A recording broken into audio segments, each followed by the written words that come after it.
Hello, dear attendees. Eltoma Corporate Services is happy to welcome you at our next webinar. As you know, we are running webinars on a weekly basis.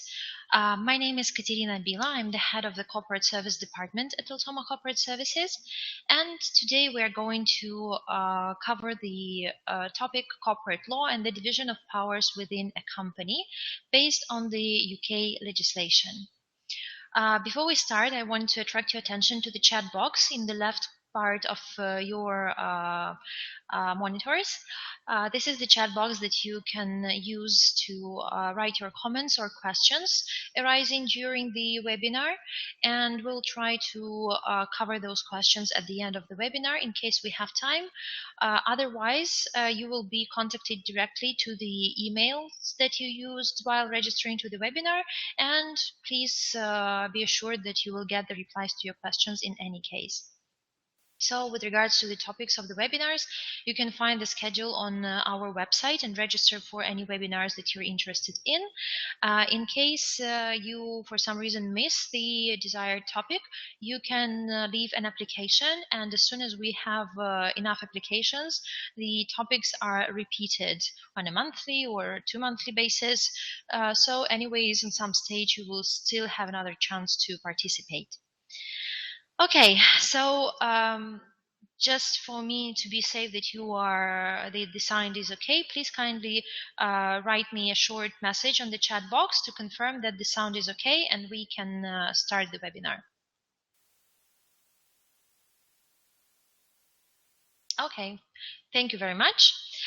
So let's go. During today's webinar, we will cover the following areas. As I mentioned to you in the beginning, we are currently reviewing the UK legislation. The reason being that British law is the basis of the most jurisdictions that we are working with.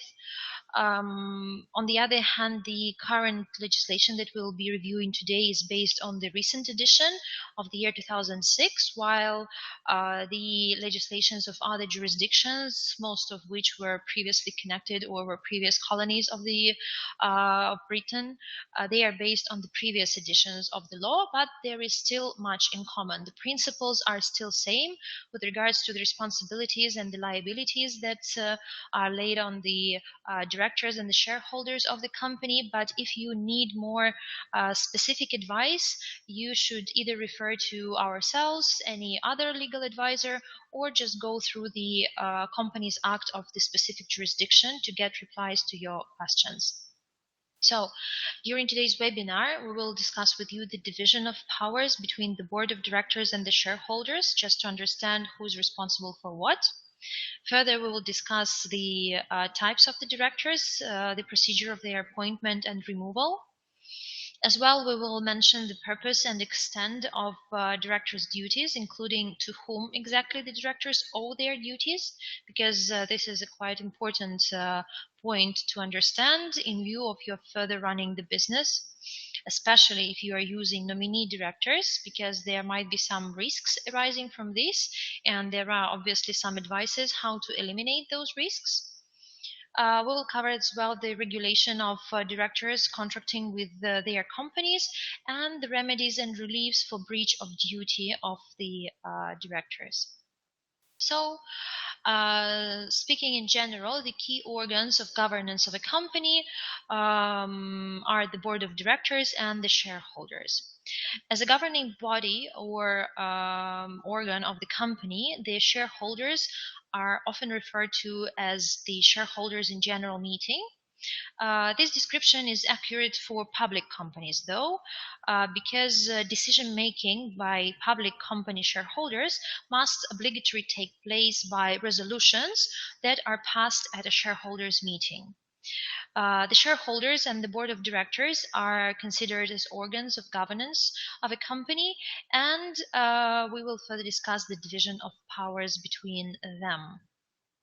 So, The shareholders, as the governing body, the governing organ of the company, and the role of the shareholders is governed by the following documents. It's the constitutional rules of the company, the articles of association, in other words, which is the main document that the company is referring to while arranging any disputes or thinking about how to process this or that action.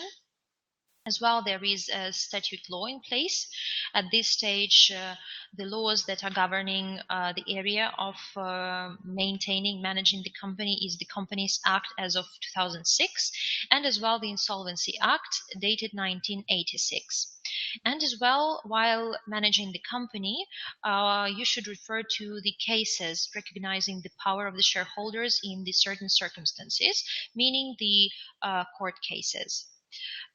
Sometimes shareholders are as well referred to as residual controllers of a company, and this happens due to the next four reasons.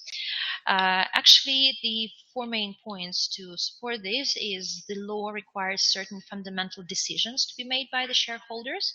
So there are powers that directors cannot actually execute until they get the decision of the shareholders. As well, the articles of association usually reserve a right for shareholders to direct the board by special resolution on any specified matter. In case the board of directors is unable to act for some reason, then the power will revert to the shareholders, and the shareholders have the right to remove directors from the office. We for sure need to note here that it is important to distinguish clearly between a shareholder acting as a part of the decision-making governance body, so the shareholders in general, and as well the shareholder acting in an individual capacity to enforce his or her personal rights. So all the above matters, the 4 points, they relate to the shareholders as the body. With regards to the shareholders' powers, they are governed by the following statutory acts, and this is the Companies Act 2006 and Insolvency Act 1986, as we mentioned before. The default management power will revert to the shareholders in case where the board of directors is unable to act. This is a very important point. So the main powers that are given to shareholders by the Companies Act 2006 are listed, and we actually started with the shareholders because the powers that are given to the shareholders and their liabilities and their obligations, they are very few in comparison to the broad list that is dedicated to the directors. So let's go one by one. And the powers given to the shareholders by the Companies Act include to amend the company's constitution. So the articles of association of the company cannot be amended just purely by directors. It should be done by the shareholders. To resolve to re-register the company, for example, from private to public or vice versa. I believe you might have heard that one of the differences between a public and a private company is the number of the shareholders in the structure of the company, which in most jurisdictions is the number of 50. So in case the company is private and the number of shareholders is increasing and it reaches the number of 50, at this stage the shareholders should make the decision either to reduce the number of shareholders or the company should be re-registered to become a public company. And vice versa situation with a public company where the amount of shareholders is above 50 but then going down to 50. At this stage the shareholder should make a decision whether to re-register the company to become a private or the number of shareholders should be increased. As well, the shareholders, they make decisions as with regards to removing directors by ordinary resolution and to approve directors' service contracts if employment is guaranteed for more than 2 years. And while the shareholders have a statutory power to remove the directors, as is mentioned here by Section 168, the shareholders have no statutory power to appoint the directors, because normally appointment is governed by the Articles of Association. Thus, the procedure might differ from company to company, and in case you would need to understand how this should be processed in your company, you should refer to the Articles of Association. And we go further with the powers given to shareholders. So the list includes as well to approve substantial property transactions and loans between the company and a company director, as well to approve compensation to a director for loss of office, to ratify directors' breaches of duty. This point will be in more detail covered at the end of the webinar, because as I mentioned, we will as well discuss with you the remedies and reliefs for breach of duty. So this is one of the things that the shareholder can kind of forgive to the director. So then the next power is to authorize political donations in excess of £5,000, to approve appointment of the company auditor, then to authorize the board to allot shares. Normally, the board of directors' power to allot is automatic for a private company with only one class of shares. If there are different classes, then the shareholders should approve any allotment. To disapply preemption rights, to reduce share capital of the company, to authorize the company to purchase its own shares if this is needed, to approve a payment out of capital for redemption or other acquisition of the company's own shares. So this is actually the full list of the powers that are given to the shareholders specifically by the Companies Act 2006. As we mentioned, there is another document that regulates the powers of the shareholders, and the main power given to the shareholders by the Insolvency Act 1986 is to decide by special resolution to wind up the company voluntarily. So this is it with regards to the shareholders specifically. So just now let's see in principle the main points that we need to understand while discussing the powers that are given to the directors, to the board of directors, and to the shareholders. So both the model articles for private companies limited by shares and the public companies, they establish that subject to the articles, the directors are responsible for the management of the company's business, for which purpose they may exercise all the powers of the company. And the shareholders may, by special resolution, direct the directors to take or refrain from taking specified actions. So the directors are the main executive persons of the company, and the shareholders just assist them where it is needed. The power of the directors to be the main manager of the company is as well subject to the provision of the Companies Act 2006. So now we will switch further to discussing the board of directors as the governing body of the company. And when considering the powers that they exercise, we need as well, same situation as with the shareholders, understand that these are the powers that are related to the directors as the board, not as individuals in general. Okay, and so the board is referred collectively, and they are entrusted by the articles with the responsibility to manage the company, and as well as empowered to exercise all the powers of the company for this purpose. The main power given to shareholders by the Insolvency Act, this we mentioned before. And with regards to the directors, we should mention that although the model articles do not contain any particular limitation, it is though a common practice for the articles to limit the general allocation of management and powers of the board of directors. An example would be, for example, for instance, an article is providing that the shareholders would need to authorize in advance. For example, if the directors would need to make a payment or arrange with a loan agreement for the amount of more than £1 million. It is always essential to check a company's articles to be aware if there is any limitation in place.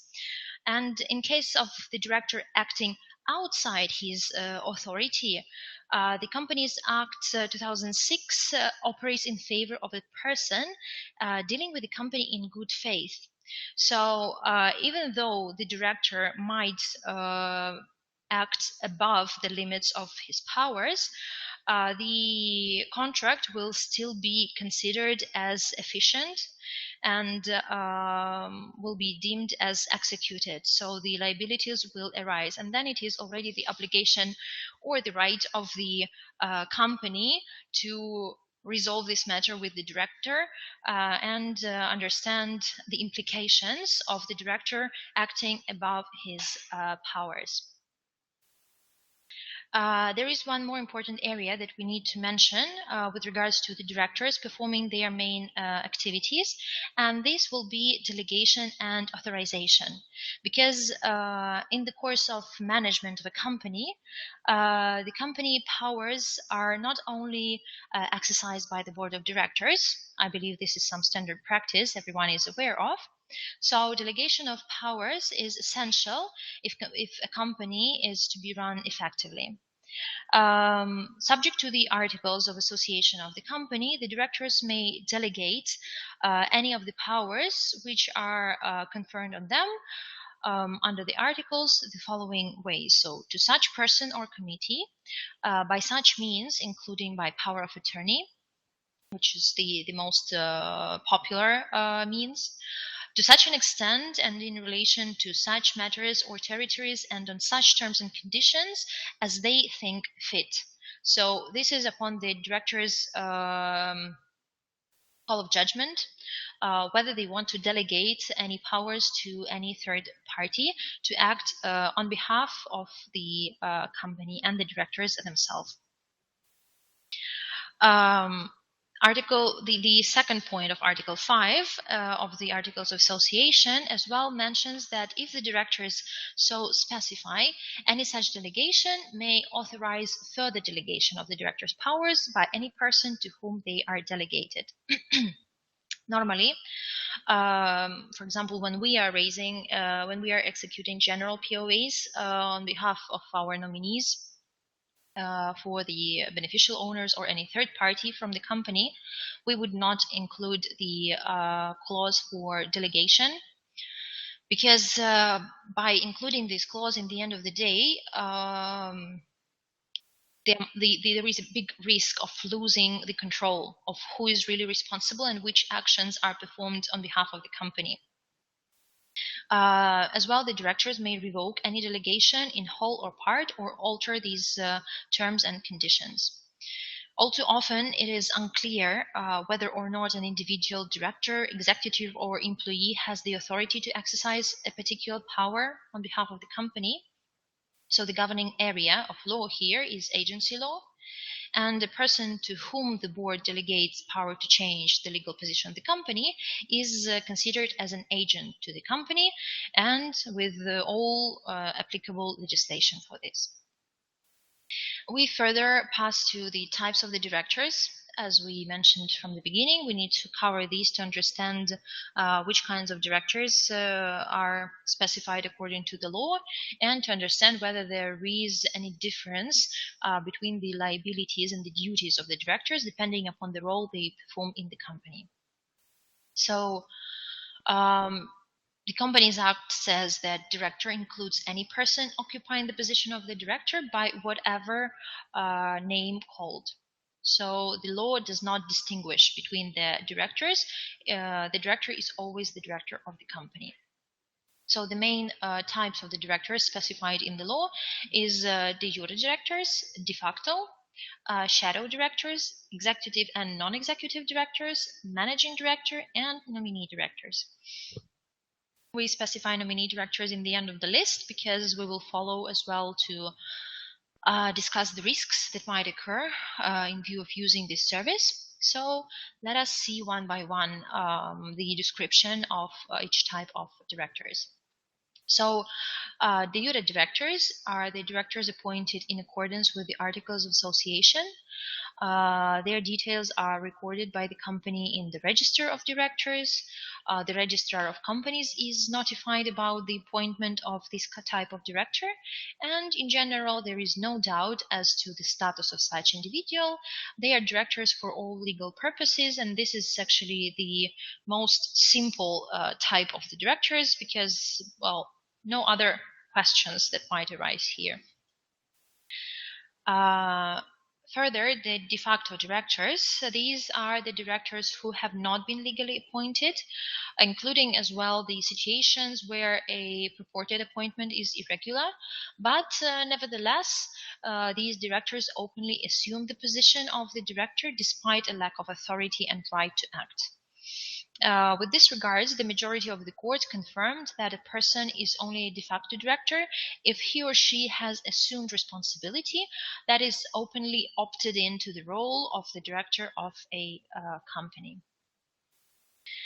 The 2006 Companies Act states that shadow director in relation to a company means a person in accordance with whose directions or instructions the directors of the company are accustomed to act. Shadow directors are not prohibited by law, and obviously no penalty will arise for someone occupying the position, the status of shadow director.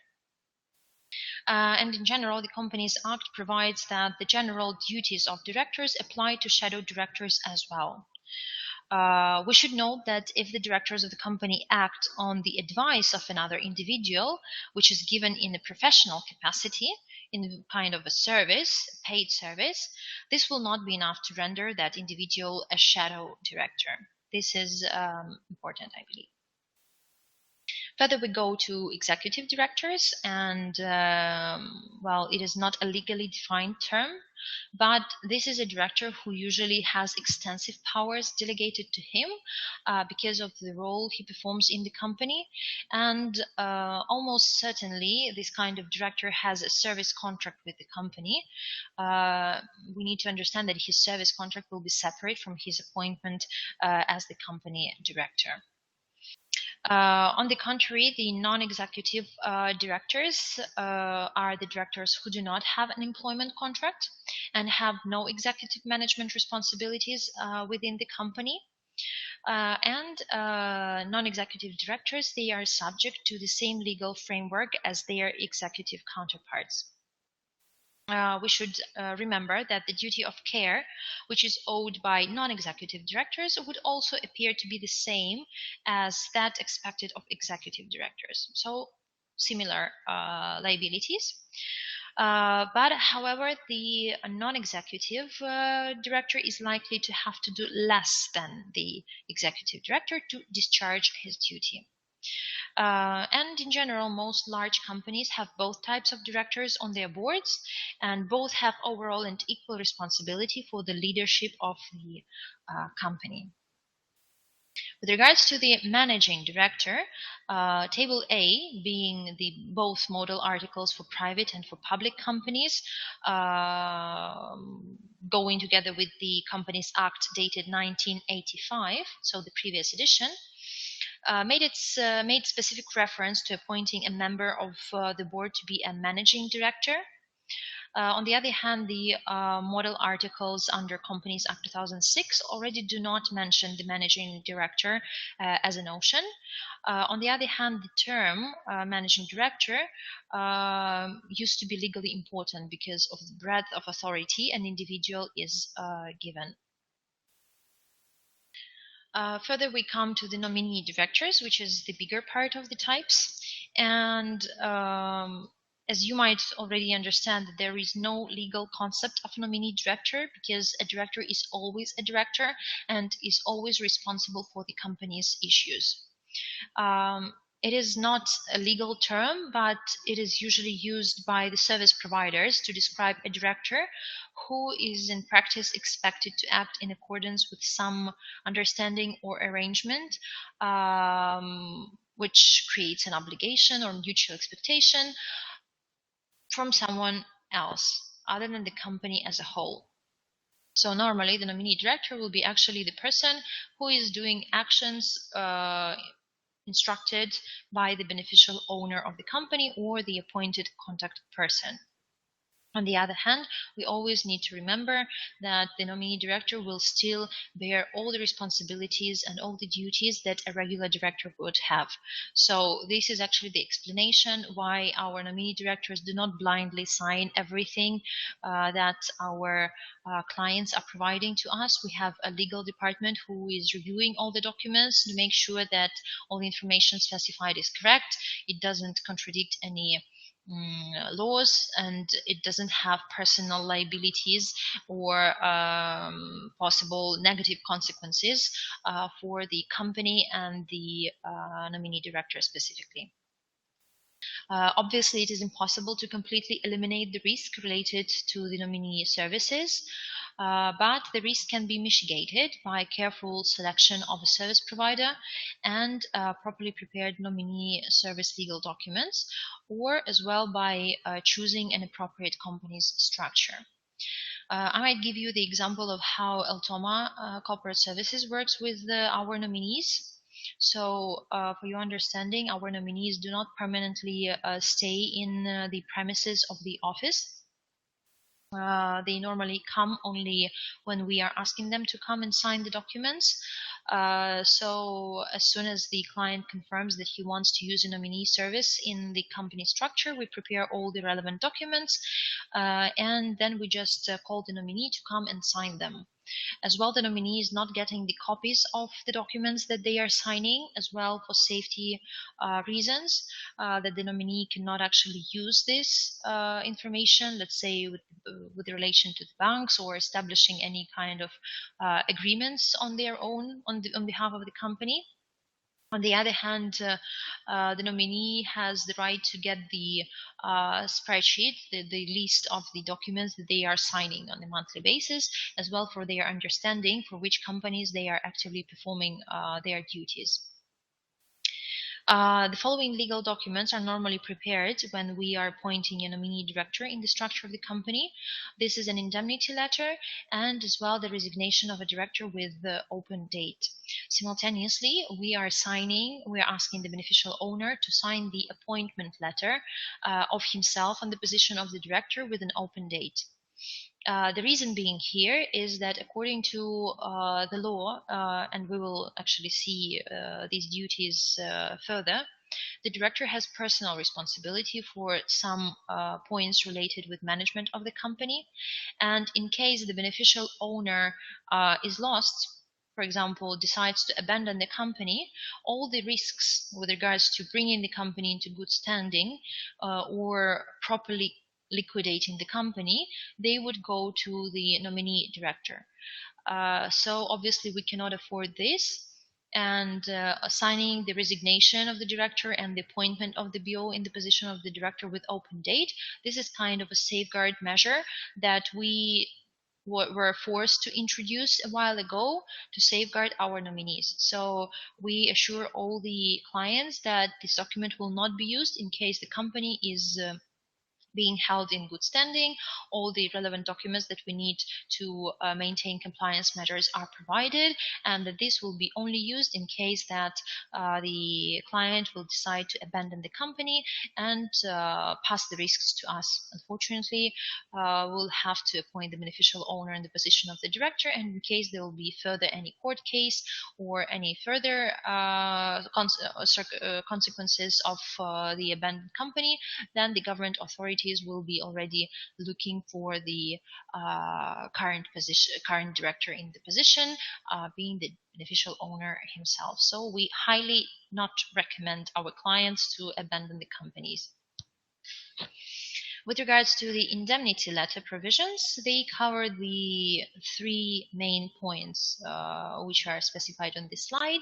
So the indemnity letter would say that the beneficial owner has a material interest in the company and has requested the director to act as a nominee director of the company.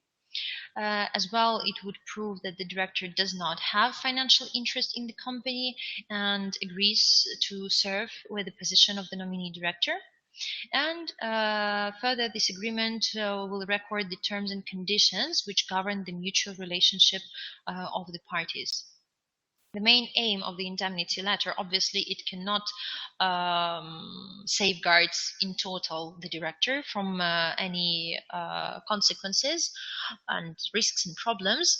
But in case the client, let's say, does not provide the all relevant information in due course, or there is any court case from third party, obviously the director will have to attend the court, and it would lead to some even personal costs and expenses. This indemnity letter indemnifies that in this situation the beneficial owner will just cover all those costs to the director in case they are linked to specific actions or non-actions from the side of the beneficiary. With regards to the procedure of appointment of the directors, as we mentioned before, the Companies Act 2006 is silent about this procedure, and normally the procedure is stated in the Articles of Association of the company. The Act, though, requires the names and details of each new director which has signed consent to act as the director to be notified to the Register of Companies. Both the Register and the company must maintain a register of the directors, and both registers are open to public inspection.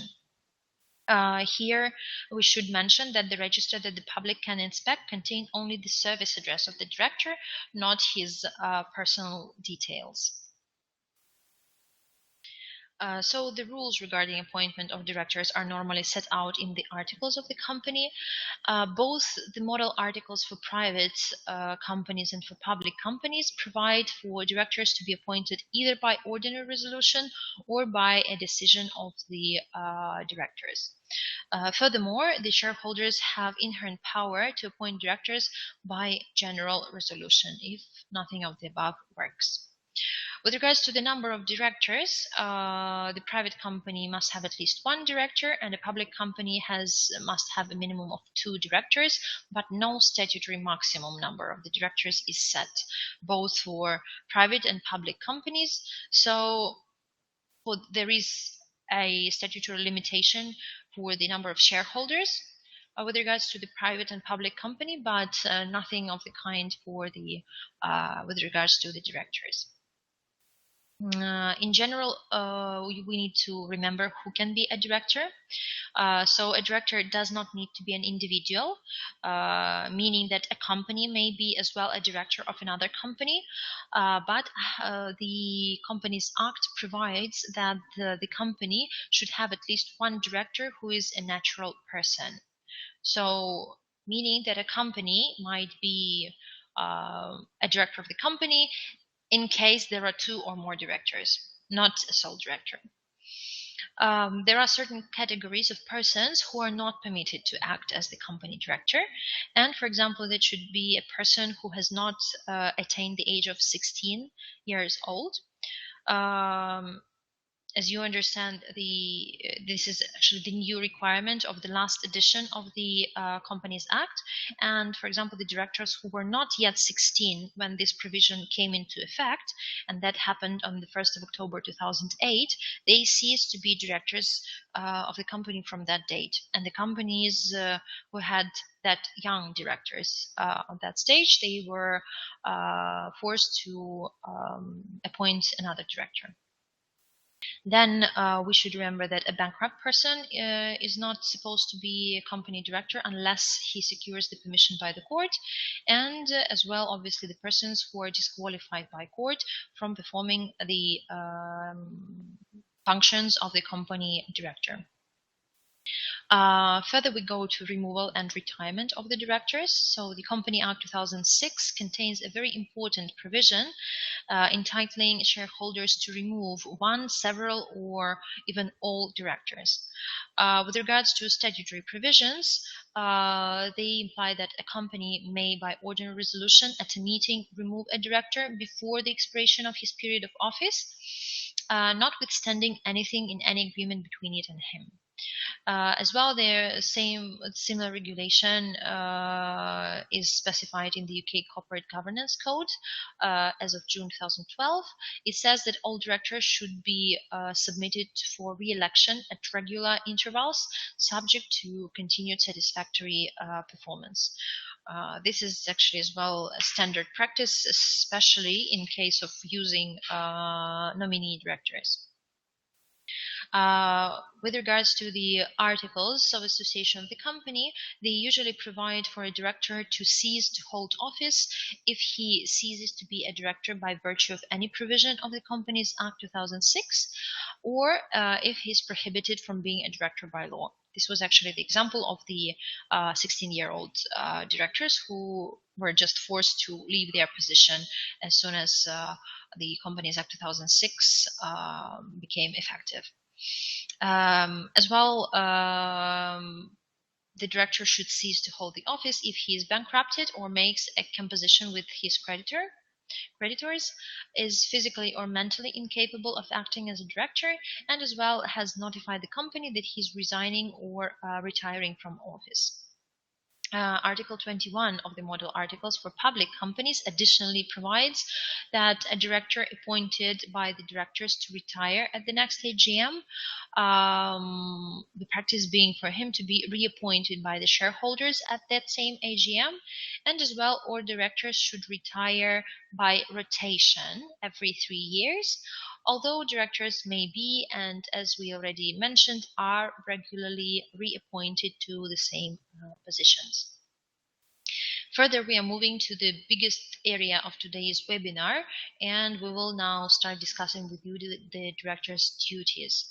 The legal duties of directors are the essential part of the legal corporate governance framework, and as soon as there are quite a number of duties, as you will see further, for ease of reference, we divided them artificially into two main groups. So the duties that are related to corporate governance. So the approach of the law is to require directors to arrive at decisions by satisfactory processes, not just I thought so and I decided to proceed, no matter what is the background and the reasoning. So that should be some reasonable decisions. And the second group of duties is the conflict of interest duties, because the primary role of the director is to discourage individuals empowered to manage companies from acting in their own self-interest or in the interest of persons other than the company. So here, specifically with this conflict of interest duties, we should always remember that by appointing the nominee director, from the very beginning, actually, the director is breaking this duty, because he is going to be acting mostly not by really managing the company and taking valid decisions, but by instructions of the beneficial owner. So actually in the interest of the beneficial owner rather than the company itself. So the service provider is aimed to balance somehow so that these actions are not that obviously done in the interest of a third party other than the company. So to whom do directors owe their duties? This is as well specified in the law. So Section 172 of the Companies Act 2006 provides that a director of a company must act in the way he considers in good faith would be most likely to promote the success of the company for the benefit of its members as a whole, and in doing so have regards, amongst other matters, to the following points. The likely consequences of any decision in the long term, the interests of the company's employees, the need to foster the company's business relationships with suppliers, customers, and other parties, the impact of the company's operations on the community and the environment, the desirability of the company maintaining a reputation for high standards of business conduct, and the need to act fairly as between members of the company. Thus, the interests of the shareholders as a whole are the paramount consideration of the directors.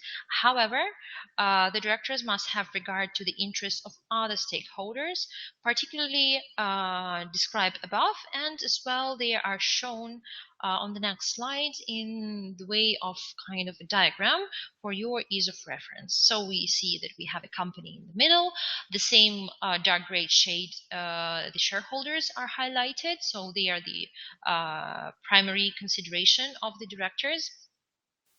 Further, with light gray, we have the four categories of stakeholders that we mentioned on the previous slide, which is the suppliers, customers, employees, and as well the public and community environmental impact. And there is another category that was not mentioned there, but it is mentioned as well in the law, and we will discuss on the next slide, and this relates to the creditors and lenders of the company. So the interests of creditors are not listed alongside other obvious stakeholders in the first part of section 172. But section 172.3 makes the duty to promote the success of the company for the benefit of its members as a whole, subject to any enactment or rule of law requiring directors in certain circumstances to consider or act in the interests of creditors of the company. So the interests of creditors predominate when there is no residual wealth left in the company, which would mean that when shareholders' equity has been dissipated, usually by poor trading. At that point, the economic owners of the company are actually the creditors, and all the company has, it owes to them. So that would be the reasoning why the interests of the creditors might appear to be the priority of the directors on some stage. Okay, and let us now go deeper into the two groups of the director duties that we mentioned from the beginning. The first part we will cover is the corporate governance duties. As you see, they are divided into two main groups, which is the key specific corporate governance duties and the general corporate governance duties. With regards to the general corporate governance duties, we'll go one by one with the next slides. With regards to the key specific corporate governance duties, they are as well, there is even some criminal liability that might arise to the director in case those are neglected. So with regards to the key specific corporate governance duties, we should remember the main of them. Those are the duty to prepare annual individual accounts and the group accounts, the duty to prepare annual director's report, the duty to file annual reports and accounts with the registrar, and as well for the quoted companies, there is a duty to prepare a remuneration report. With regards to the liabilities that might arise, so in case the director of the company is not performing the duty to keep accounting records, there might be a fine and even up to 2 years of imprisonment. The company as well has the duty to circulate the reports and accounts to the shareholders, and if this is not performed properly and in time, there will be a fine imposed to the company director. The company must give notice to the Secretary of State of failure to appoint the auditors, and if this is not done on time, then there will be a fine. The company must keep the registers and allow inspections, so there will be fines for failure of performing this duty, and as well the company must keep various documents and allow their inspections. And obviously, if this is not performed, it will have some consequences as well. And let's go further one by one with regards to the general duties. So the first duty from the general part is the duty to act within the powers authorized to the director. So this is regulated by section 171 of the Companies Act 2006. And according to this section, a director of the company must act in accordance with the company's constitution and only exercise the powers for the purposes for which they are conferred. So the duty to act in accordance with the company's constitution places any director who acts outside his actual powers in breach of the duty. And with regards to the exercising the powers, the directors must exercise their discretion bona fide, which means in good faith, in what they consider is in the interest of the company and not for any collateral purpose. As well, we here remember about the contradiction while appointing the nominee director.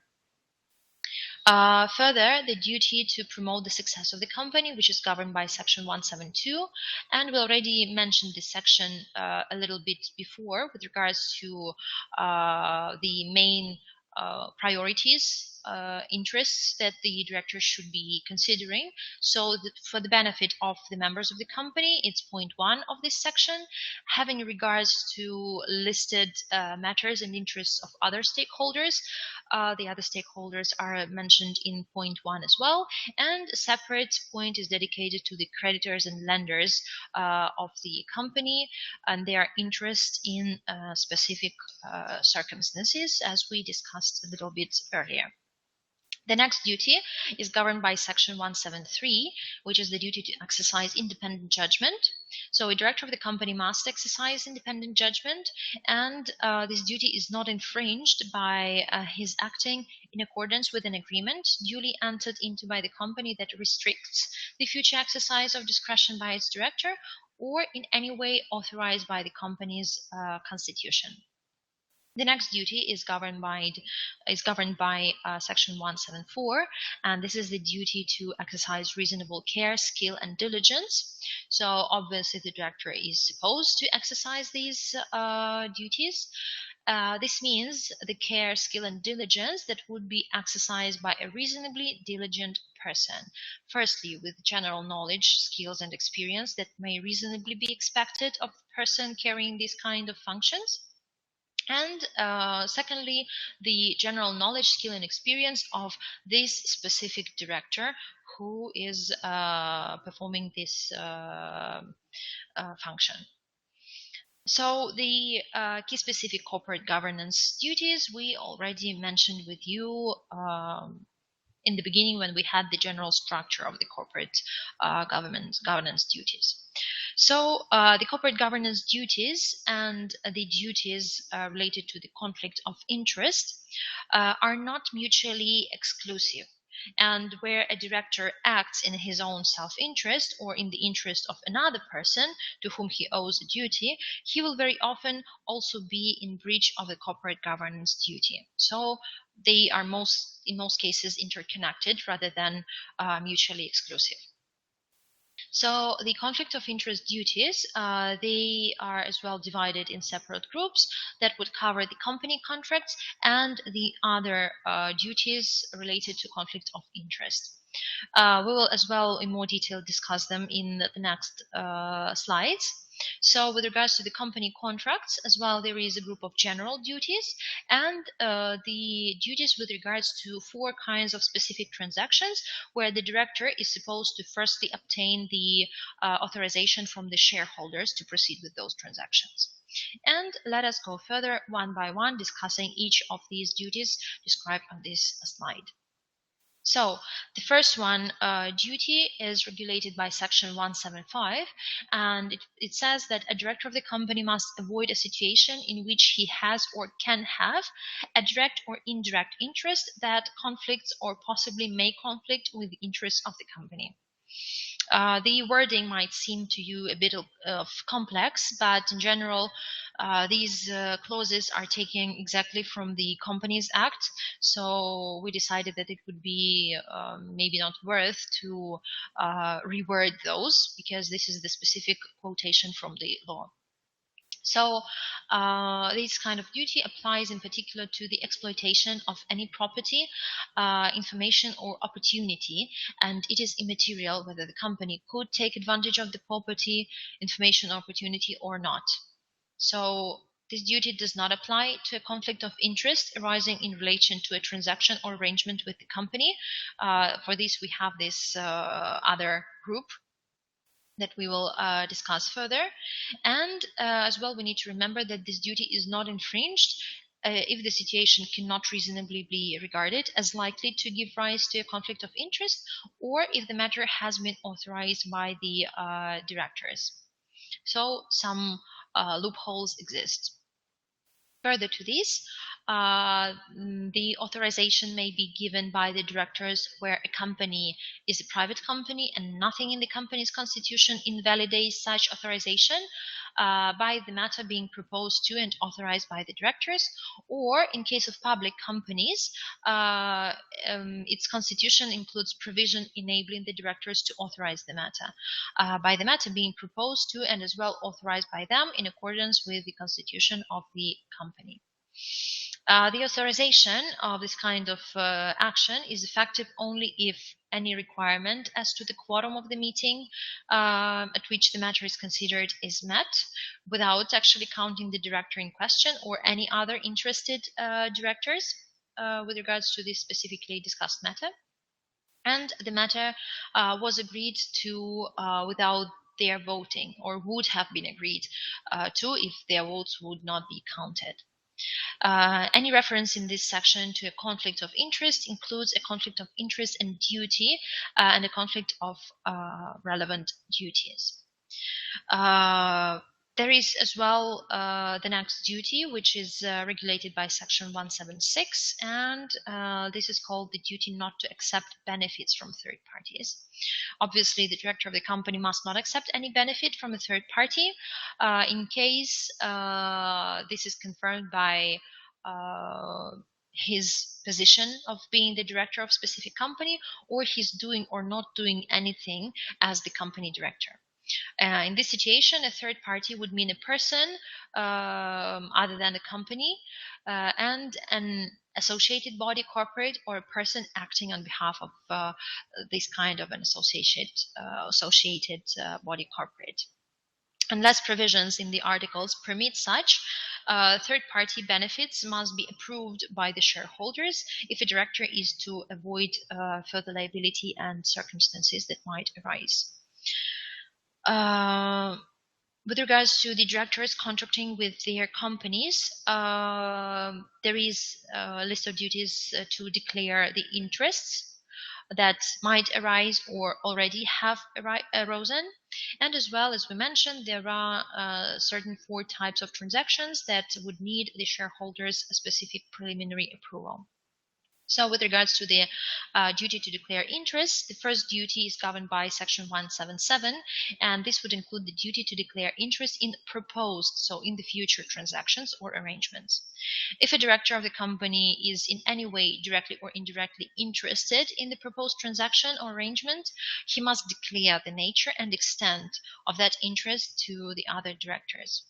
Points 2 and 3 of this section are specifically missed out here because they do not relate to the main subject of our today's webinar.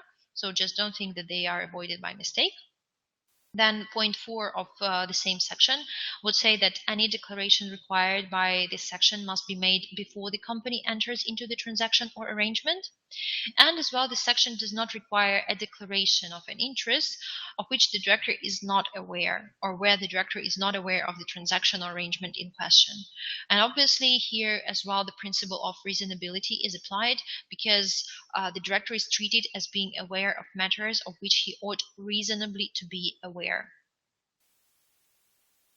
As well, a director does not need to declare the interest if it cannot reasonably be regarded as likely to give rise to a conflict of interest, or if the other directors are already aware of this interest. Okay, going further, the section 182 gives rise to the duty to declare of interest in already existing transactions or arrangements. So where a director of the company, same in any way, directly or indirectly, interested in the transaction or arrangement that has already been entered into by the company, he must declare the nature and extent. This section does not apply if the provisions of section 177 were previously followed. So if the director already declared his interest in the proposed transaction before it was executed. Obviously, we need to understand that if the company enters into any transaction or arrangement and the director who fails to declare his interest commits a criminal offense and will have relevant consequences. Okay, and now we're coming up to the four main transactions that the shareholders' preliminary approval is needed before the directors might proceed with them. So the shareholders' approval is required for substantial property transactions, which is governed by sections 190 to 196, as well loans, quasi-loans, and other credit transactions, sections from 196 to 214. Long-term service agreements, section 188, and the payments for loss of office, section 215. Obviously, we need to note here that compliance with the general duties does not remove the need for shareholder approval required by the specific provisions. So compliance with the relevant specific provision, however, removes the requirement to comply with the general duties to avoid conflict of interest and not to accept benefits from third parties. So something like that. And we covered the main areas of duties, and the last points that we have to cover during today's webinar. This is the remedies for the breach of duties and as well the reliefs that might be applied. So with regards to the remedies, they are different depending upon which duty they relate to. So if we speak about the remedy for breach of duty to exercise reasonable care, skill, and diligence, which is governed by section 174, the usual remedy would be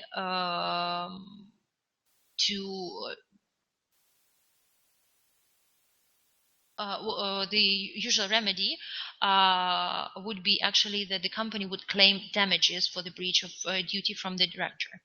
The damages will be based on the tort principles, and accordingly, if the company wants to claim this kind of damages, the company would need to be able to show the loss to the company that is not too remote, and as well a causal link between the breach and the company's loss. With regards to further equity-based duties, so these would be all the duties governed by sections 171, 172, 173, and as well 175, 76, and 77. So with the exception of the duty to exercise reasonable care, skill, and diligence, which we discussed on the previous slide, the general duties of directors are equity-based, for which equitable remedies may be available. And depending on the circumstances, the four potential remedies are normally available to the company, and they are listed further. So that would be the return of property a director has received in breach of duty, as well confiscation or account of profits a director has made as a result of breach of duty, rescission of contracts made in breach of duty, or equitable compensation provided by the company director.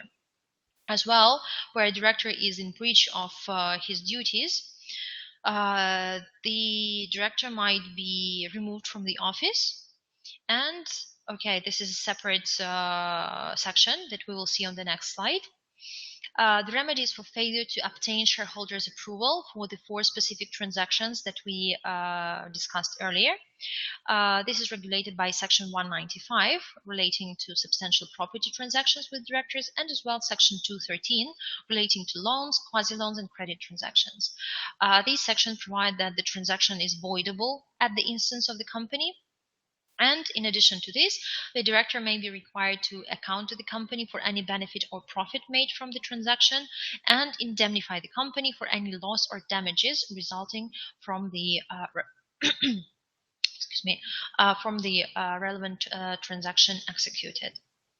So with regards to the removal from the office, this is regulated by Section 168, where the shareholders may decide to remove the director from the office, either pursuant to any power to do so in the articles or referring to the general resolution pursuant to the Article 168 of the Companies Act 2006. As well, the company may seek to terminate any service contract that he has with the company, meaning the director has with the company. But as well, as we mentioned in the very beginning, there are some options to get relief from liability in case the director breached one of his duties. So director might obtain authorization in advance for what would be otherwise considered as the breach of duty. And this authorization might be obtained from the following duties. It's the directors in relation to conflict of interest, the shareholders as resolved by any rule of law, and a provision in the articles of the company. In accordance to Section 177, disclosure to the board will protect a director's contract with the company or one in which he has an interest from being set aside. On the other hand, if the director already breached his duty, so the action was already done, after the breach, the director may be able to obtain relief from the consequences by either ratification by the shareholders, pursuant to Section 239, and this can be done either by general resolution of shareholders or unanimous consent of shareholders. And the second option is to get the court-granted relief. This is governed by Section 1157 of the Companies Act 2006. A court that finds a director liable in respect of negligence, default, breach of duty, or breach of trust may relieve the director from liability, either wholly or in part, if the court finds that the director acted honestly and reasonably, having regard to the circumstances of the case. So in general, we covered the main areas of today's webinar. Just a short overview of the services that Eltoma Corporate Services would be happy to assist you with. The list is not excessive. You may find more information on our website, and obviously lately we have started developing new directions of our activities. The information about these and the links you may find on our website as well. The main website, as you know, is eltoma-global.com. As well, we have a recruitment license in Cyprus, and we are actively promoting the recruitment area. We as well are developing the training academy and further activities. In general, we are flexible with whatever inquiries are coming from our clients. So in case you have any questions or you would wish to discuss or get advice, please use the any points of contact that you may find on our website. We have a live chat as well, so you're always welcome. With regards to obtaining the presentation, this is possible. So thank you for your question, and we will obviously contact you to your registered email to arrange for the presentation. Thank you very much for your attention and your time. I hope that today's webinar was interesting and you got some good points or some useful information. In any case, I was happy to spend this hour with you, and I hope to see you in the list of participants for our further webinars. Thank you again, and have a good day.